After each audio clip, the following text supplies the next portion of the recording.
আমি বাসায় নেই, এই সুযোগে আমরা দুই মা ছেলে মিলে সকাল 10:30টার সময় ঘুম থেকে উঠলাম। নমস্কার বন্ধুরা, প্রিয়াঙ্কাস লাইফস্টাইলে আরেকটি ডেইলি ব্লগে আপনাদের সবাইকে স্বাগতম জানাচ্ছি। আশা করি সবাই ভালো আছেন। যেহেতু একটু আলসেমি করে সকাল 10:30টার পরেই ঘুম থেকে উঠেছি, তাই সকালে যদি আমি নাস্তা বানাতে যাই তাহলে দেখা যাবে সেই নাস্তা খেতে খেতে দুপুর হয়ে যাবে। তাই আর কি আমি একবারে দুপুরে রান্নাটাই করে নিচ্ছি।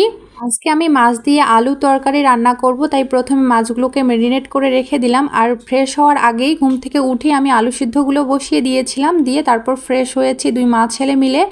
এখন এসে দেখি আলুগুলো সেদ্ধ হয়ে গেছে, তাই আলুগুলোকে ছিলাই নিচ্ছি, তারপরে হাত দিয়ে একটু হালকা করে ভেঙে নিচ্ছি, আধা ভাঙা করে আর কি, একটু গোটা গোটা থাকবে আর কোনোগুলো আবার ভেঙে যাবে, এভাবেই রেখে দিলাম। তারপরে একটা কড়াইয়ের মধ্যে তেল দিয়ে দিয়েছি, এখন মাছগুলোকে ভেজে নেব। এখানে একটা পটকাও নিয়েছি আর 4 পিস মতো মাছ নিয়েছি, এটা দিয়ে আমাদের দুই মা ছেলের হয়ে যাবে। আর রান্না করতে করতে আমার তো প্রায় 1টা মতো বেজে গেছে। আর এর মাঝখানে ছেলেকে আমি ডিম সিদ্ধ করে খাইয়ে দিয়েছি। এখন মাছগুলো হয়ে গেলে আমি একটা কড়াইয়ের মধ্যে আমি জিরে ফোড়ন দিয়ে দিয়েছি আর তেজপাতা দিয়ে, তার মধ্যে পেঁয়াজ রসুন আর আদা বাটা দিয়ে একটু ভেজে নিচ্ছি। আর এর মধ্যে আমি একটা টমেটো 4 ভাগ করে দিয়েছিলাম, দিয়ে তারপরে সব মশলা এক জলের মধ্যে গুলিয়ে নিয়েছিলাম একসাথে, সেটাই দিয়ে দিলাম। তারপরে মশলাটা কষিয়ে আসলে এর মধ্যে ভেঙে রাখা আধা ভাঙা করে রাখা আর কি আলুগুলো দিয়ে একটু কষিয়ে নিচ্ছি। তারপরে ঝোলের জল দিয়ে দিয়েছিলাম, তারপরে ভেজে রাখা মাছগুলো দিয়ে দিচ্ছি, দিয়ে তারপর কিছুক্ষণ নেড়েছে এর মধ্যে একটু গরম মশলা দিয়ে দেবো।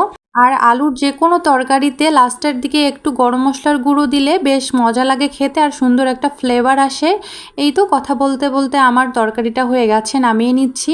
আর আজকে কাঁচা কলা ভাজি করব। কাঁচা কলাগুলো আমি ডুমো ডুমো করে কেটে নিয়েছিলাম।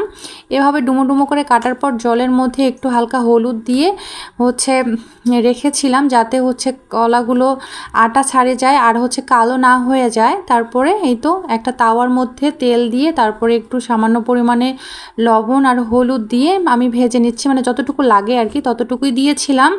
আর এই তো ডুমো ডুমো করে আজকে কাঁচা কলা ভাজি করেছি, অনেক মজা লেগেছিল খেতে। আর দুটো শুকনো মরিচও ভেজে নিয়েছিলাম এর সাথে।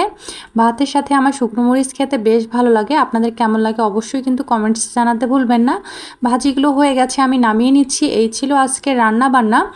বেশ সুন্দর লাগতেছিল কাঁচা কলা ভাজিটা দেখতে। আর আমার ছেলে কিন্তু অনেক বেশি পছন্দ করে কাঁচা কলার ভাজি, বড়া এগুলো খেতে। আর এখন একটা সুন্দর একটা ছোট্ট পাতিলের মধ্যে আমি সেদিন যে ছোট পাতিলটা নিয়েছিলাম দুধ জাল করার জন্য, সেটার মধ্যে ভাত রান্না করে নিয়েছি। আর ভাতগুলো কেন জানি না একটু পুড়ে গেছিল নিচের দিকে, মানে লাস্টের দিকে একটু জালটা মনে হয় বেশি হয়ে গেছিলো।